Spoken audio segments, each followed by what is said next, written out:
Okay, I want to begin with a question today. I have a question for you. You've been reading the Apology. You've read the Apology and the Crito. I've had a little chance to think about these works. I'd just like to do a piece of survey research. How many of you, just show of hands is all I need, how many of you believe Socrates is innocent and should be acquitted?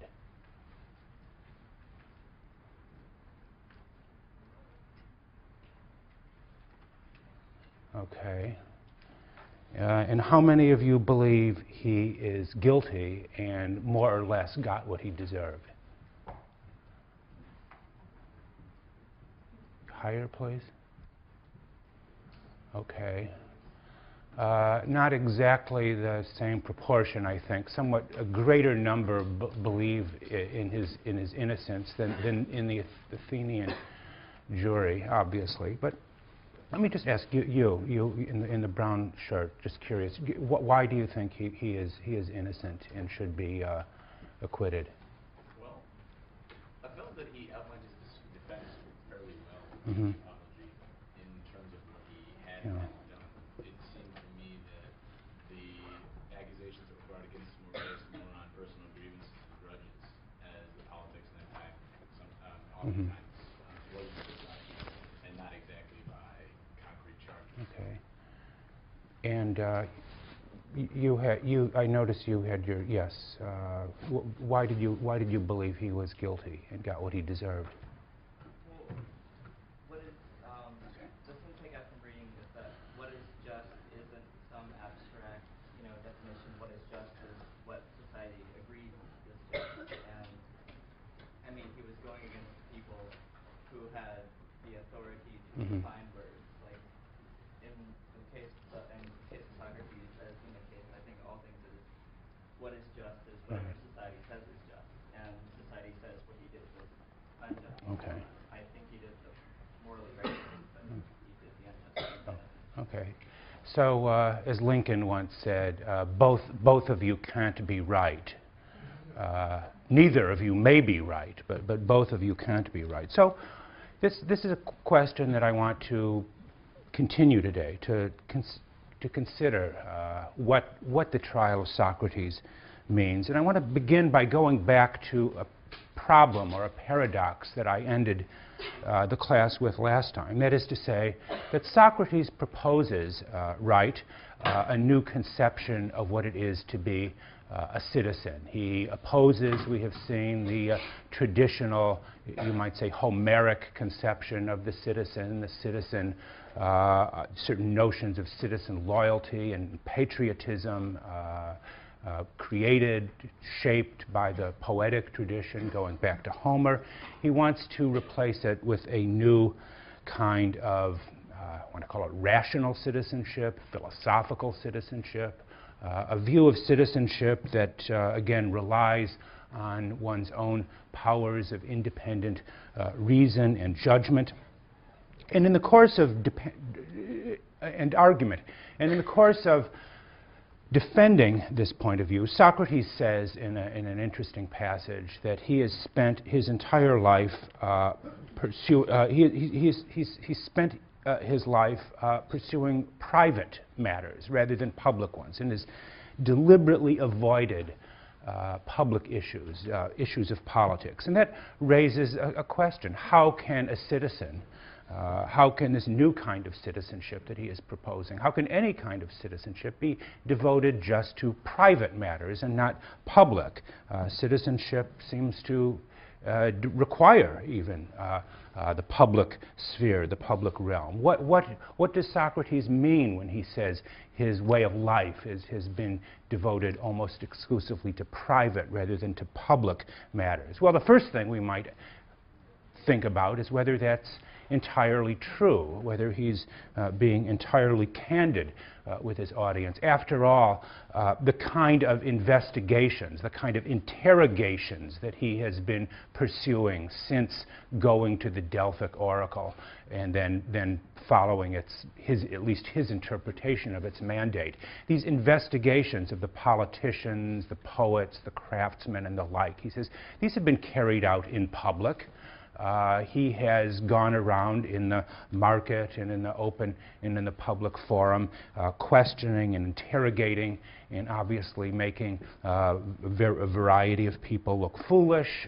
So this is hardly simply a private question or a private way of life.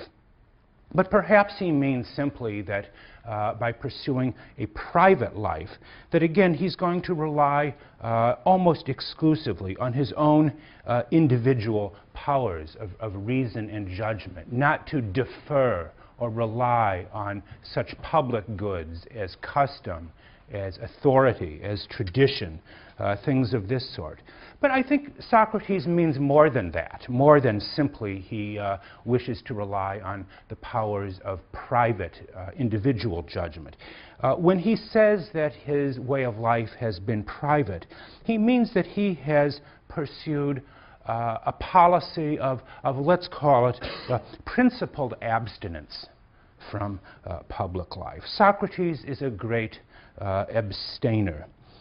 He has abstained from participation in the collective actions of the city, actions that he believes could only entail complicity in acts of public injustice. His own motto, if you want to ascribe him a motto, seems to be a variety of the Hippocratic oath, you know, the doctor's famous oath, do no harm.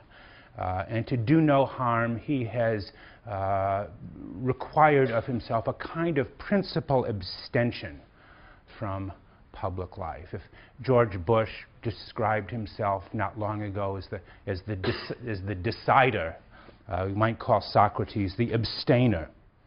Well, what does he mean by, or what do I mean by referring to his policies of abstention from political life? Do you remember? He gives a couple of examples of examples of this sort. One of them, remember, concerned his refusal to join in the judgment to condemn and execute the 10 Athenian generals who had failed to collect the corpses, the bodies of the men lost in a particular battle during the Peloponnesian War. This was a mark of great shame and disgrace. The generals were actual event. There was a kind of judgment of collective guilt, and they were all executed. The leaders, the generals of this particular battle. And Socrates tells how he refused to engage in that kind of to join the court in the judgment of their collective guilt. A true incident. In the second story, you remember from your reading of the book, was his reminding the jury how he refused to participate. He was ordered by the 30, the hated tyranny of the 30. He was ordered to assist in the arrest of a man known as Leon of Salamis, an arrest that would have and did in fact lead to Leon's execution. And Socrates tells how he, at considerable risk to himself, refused to participate in the arrest of this man. In both of these cases, I take it Socrates' point is that his own individual moral integrity stands as a kind of litmus test, you might say, for whether to engage or disengage from political life. I was the sort of man, he tells the jury, I was the sort of man who never conceded anything to anyone contrary to what is just.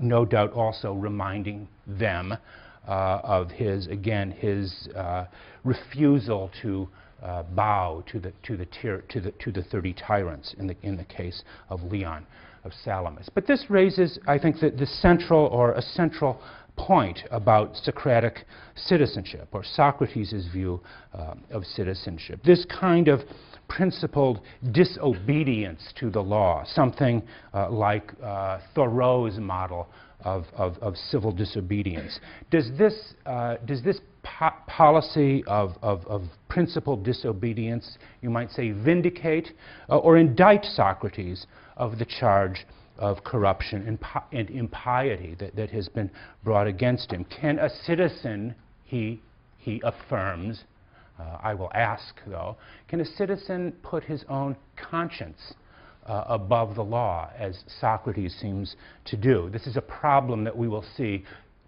considerably later in the term that vexes a very important political thinker by the name of Hobbes, about whether an individual can somehow put their own sense of conscience or moral integrity even above the law. What would a community of Socratic citizens look like, each one picking and choosing, you might say, the laws or the rules to obey or to follow or not to follow? Socrates is so concerned, it seems, with his individual, his private moral integrity, that he says, in a sense, to the city of Athens, to the court, to the Athens, to the assembly or the courts, that he will not dirty his hands with public life. And again, this is a question that we will see later on that Machiavelli takes very seriously, the question of whether or not politics, political life, requires one to dirty one's hands in the world. What kind of citizen is he or she who abstains from, maybe even rejects, the harsh necessities, requirements of political life? Socrates seems to be, in some respects, an example of what Hegel in the 19th century described as a beautiful soul. You know, someone who, and he used that term ironically, I should say, someone who puts their own private moral incorruptibility